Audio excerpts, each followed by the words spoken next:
You all may not know this about me, but I love to play video games. I've got a Nintendo Switch here at home. I play almost every day. One of the games that I love to play most is a game called Super Smash Bros. I know a lot of you watching know exactly what Super Smash Bros is. Maybe you play it a lot too.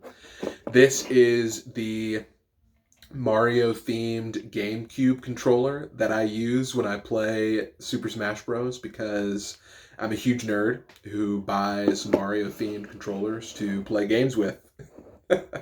I know that it's super nerdy, it's super dorky. A lot of you watching right now are like, "Oh my gosh, my youth pastor is a huge nerd," and you are absolutely right. I am a huge nerd.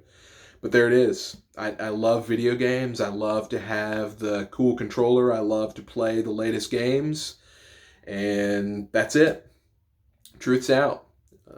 As dorky and nerdy as it is, there's the truth. Now, you all know that when you're invested in something, when you care about something, kind of like I care a little bit too much about video games, when you're invested in something, those things that you're invested in, those things that you care about, they can disappoint you. They can be hard sometimes when things don't work out the way you thought they were going to work out, or things don't work out the way you thought they should have worked out. I know for me, when I lose a match of Super Smash Bros, I've got to take a couple of deep breaths. I have to calm down a little bit because I'm disappointed. I wanted to win. Things didn't work out the way that I wanted them to. And I know it's silly to talk about disappointment by comparing it to Mario and Super Smash Bros. And video games, but the reality is you all are dealing with disappointment in your life. With the things that are happening, with you having to stay at home, I know that you're disappointed. If you're a high school senior, you are dealing with a ton of disappointment. You're not able to go to prom.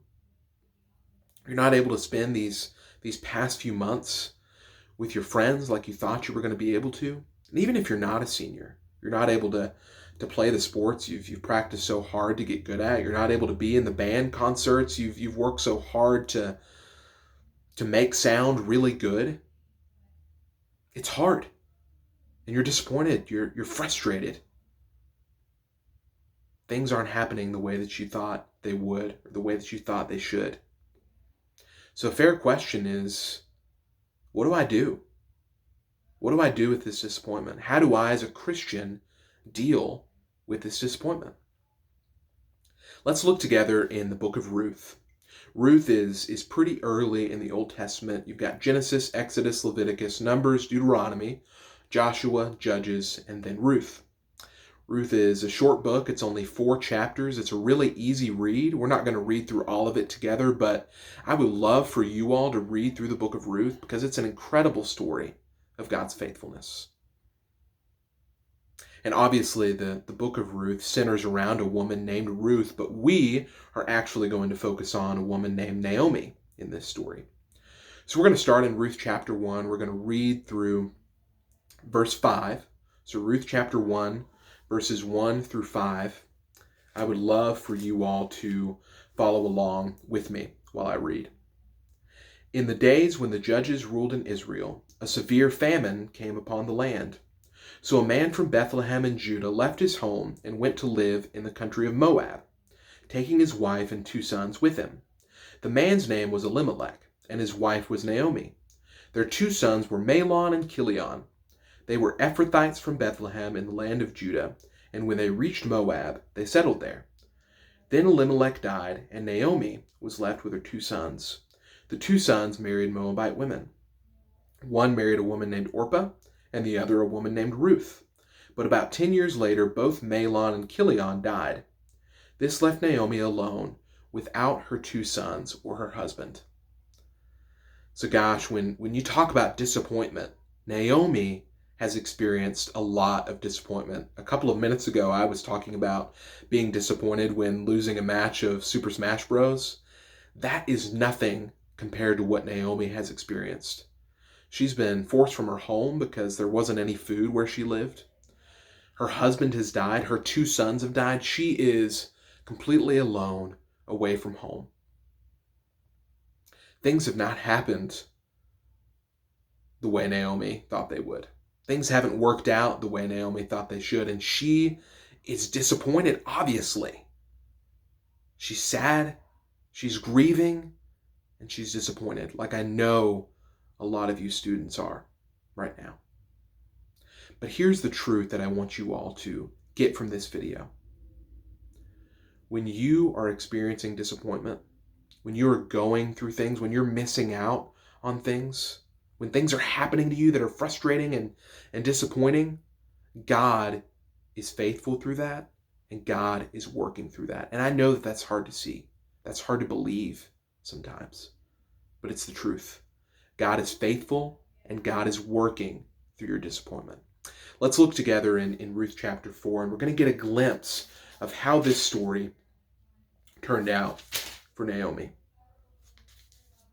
Ruth chapter 4, we're going to read verses 16 and 17.